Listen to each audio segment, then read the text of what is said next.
हम सबका देश 15 अगस्त 1947 को आजाद हुआ था। यह आजादी हम सब भारतवासियों के लिए गर्व का विषय था और आज भी है। आज इस आजादी को मिले 69 वर्ष पूरे होने जा रहे हैं। सर्वप्रथम हम आप सभी को इस आजादी की शुभकामनाएं देते हैं, आपका हार्दिक अभिनंदन करते हैं। यह दिन आज का सबसे महत्वपूर्ण दिन है। आज के दिन हमें अपने सभी बलिदानियों को, योद्धाओं को याद करने का दिवस है। सिर्फ आज की औपचारिकता में ही हमें उनको याद नहीं करना चाहिए, बल्कि हर दिन हर देशवासियों को उनकी याद करके हमें उन्हें धन्यवाद, कृतज्ञता, नमन के श्रद्धा पुष्पों से उनकी पूजन अर्चन प्रतिदिन करना चाहिए, क्योंकि उन्होंने अपने जीवन में सिर्फ आपकी, हमारी खुशहाली, हमारी स्वतंत्रता, हमारे देश के लिए अपने को अर्पण किया था। वे स्व से पर पे जीवन को बलिदान उन्होंने किया था। आजादी के लिए उन लोगों ने लगातार सोचा, चिंतन किया, अनेक असफलताओं में सफलता के बीज बोए, जिससे आने वाली मानवता को तरुवर की छांव मिल सके। मनुष्यता के साथ साथ भारत अपने समुद्रगुप्त के स्वर्णिम काल में प्रवेश कर सके। उनकी चेतना, उनका शरीर, उनका विचार पूरे भारत का हिस्सा बन गई थी। लगातार एक चिंतन, एक ही सोच जब हम सब की हो जाती है, तो हमारा अभीष्ट, हमारा लक्ष्य पूरा हो जाता है।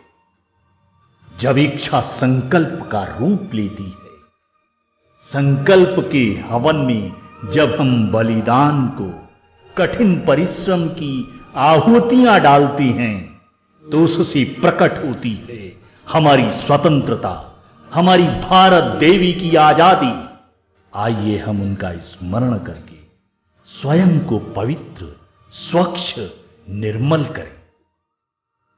आजादी की लड़ाई में वैसे तो सभी भारतवासियों का सहयोग रहा, फिर भी जिनकी जानकारी मुझे है वे महान लोग महात्मा गांधी, पंडित जवाहरलाल नेहरू, बिरसा मुंडे, राम प्रसाद बिस्मिल, डॉक्टर राजेंद्र प्रसाद, सुखदेव थापर, राजगुरु, खुदीराम बोस, सुभाष चंद्र बोस, बाल गंगाधर तिलक, मौलाना अब्दुल कलाम जी, खान अब्दुल्ला गफ्फार खान, अरविंदो घोष, मदनलाल धींगरा, ऐसे न जाने कितने लोगों ने अपने जीवन की आहुतियां हमारे देश की स्वतंत्रता के लिए खुशी खुशी से अर्पित कर दी। मैंने जिन लोगों का नाम लिया और जिनका मैंने नाम नहीं लिया, उनकी भी तरंगे, उनके भी विचार और उनका भी समर्पण इस भारत की आजादी में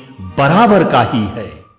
मैं उन्हें भी इस तिरंगे के नीचे खड़े होकर के नमन करता हूं, अभिनंदन करता हूं, उनके चरणों को स्पर्श करता हूं। आजादी के दीवाने आज भी हम सबको प्रेरित कर रहे हैं, अपने बलिदानों से हमें संदेश दे रहे हैं।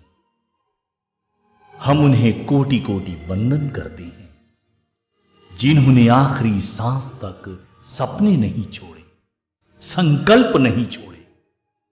उनके संदेश आज भी हवाओं में, बादलों में, दिलों की धड़कन बन करके गूंज रहे हैं और हर भारतवासी से कह रहे हैं कि भारत का स्वाभिमान, भारत की गौरवशाली अस्मिता, स्वस्थ भारत, सुंदर भारत, भौतिक, दैविक, आध्यात्मिक भारत की चेतना को पुनः प्राण प्रतिष्ठित करो, पुनः उसे विश्व गुरु का दर्जा दो। एक कहावत कही जाती है, कर्ज, फर्ज, मर्ज, इन तीनों को हमेशा याद रखो। भारतवासियों, हमारे पूर्वजों का कर्ज है हम सब पर और हमेशा रहेगा। हमें हमेशा उसे ध्यान में रखना होगा। हमारा देश अनेक विविधताओं का देश है, जहां अनेक संस्कृति, अनेक भाषाएं होते हुए भी हमारे दिल एक हैं। हमारे सभी संप्रदाय, हमारे सभी धर्म यहां एक साथ पुष्पित और फलित होते हैं। हम सब की सिर्फ एक ही आराधना होनी चाहिए, भारतवासियों का कल्याण हो, जगती में सद्भाव हो, हमारी भी जीत हो, आपकी भी जीत हो। हाथों में हाथ डालकर हम सबका विकास करें। आज आवश्यकता है एक महान धर्म की, वो धर्म है भारत की अर्चना। हमें आज इस तिरंगे के नीचे खड़े होकर अपने पूर्वजों को हृदय से आत्मसात करते हुए सीखना होगा कि उन्होंने सिर्फ देना सीखा था। हम यदि लेना, पाना, बनना सिर्फ अपने लिए करते रहे तो ये ख्वाब ख्वाब रह जाएगा। देने की भावना से ही जन्म लेगा स्वर्णिम भारत। देने की भावना से ही जन्म लेगा स्वर्णिम भारत। यह सत्य है, जिसने देना सीख लिया वही पाने का अधिकारी बनेगा। सत्य हमेशा एक है, एक रहेगा, बस हम विद्वान लोग उसे अलग अलग ढंग से कहते हैं। स्वर्णिम भारत लाने के लिए हमें अपनी सोई हुई चेतना को जागृत करना होगा, झंकृत करना होगा। कहते हैं हमारा दिमाग जिस बात को बार बार याद करता है उसके पूरा होने का स्वप्न देखता है। हर तरफ हर जगह एक ही चर्चा होती है, तो निश्चित ही ब्रह्मांड की किरणों को हम आकर्षित करके उसे यथार्थ में परिवर्तन की संभावनाओं को बढ़ा देती। तब वो दिन दूर नहीं होगा जब हमारा भारत विश्व गुरुकुल बनकर वासुधैव कुटुंबकम का संदेश देकर सत्य शिव सुंदर की स्थापना करते हुए व्यक्ति का व्यक्ति के साथ संबंध, व्यक्ति का इस पूरी पृथ्वी ग्रह के साथ संबंध, व्यक्ति का भगवान के साथ संबंध इतना मधुर, इतना अलौकिक, इतना प्रेमपूर्ण, इतना खुशहाली से भर उठेगा, जिसे ऋषियों की वाणी में, वेदों की ऋचाओं में, उपनिषदों में मुक्ति कहते हैं, परिपूर्णता कहते हैं, जिसे अनल हक कहते हैं। इतना दिव्य होगा हमारा भारत। इसी संकल्प के साथ आज से हमारी सोच सिर्फ चिरपुरातन स्वर्णिम भारत का स्वप्न देखेगी। उसके लिए हम कार्य करेंगे। श्री H.C. महाजन जी द्वारा लिखित कविता का पठन करते हैं, जो गौरवशाली भारत मां की स्तुति करती है। जय जननी जय भारत माता, जन जन तेरी ही जय गाता।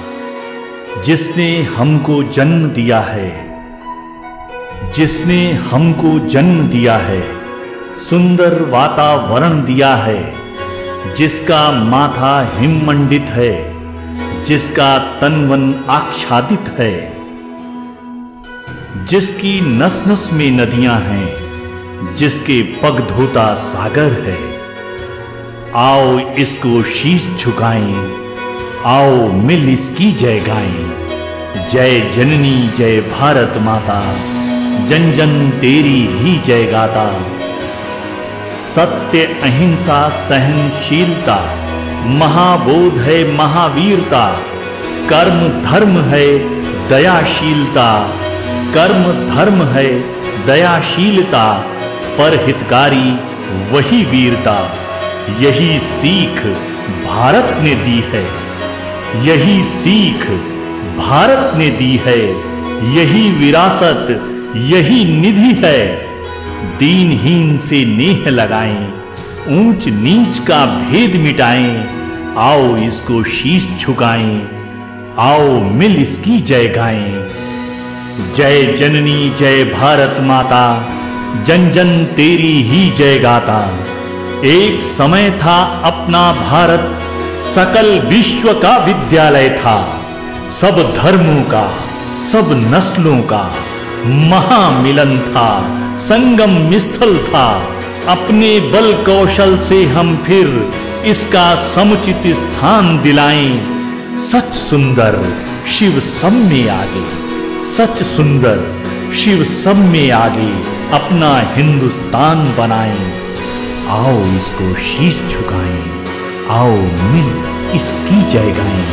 जय जननी जय भारत माता, जन जन तेरी ही जय गाता। जन जन तेरी ही जय गाता, जन जन तेरी ही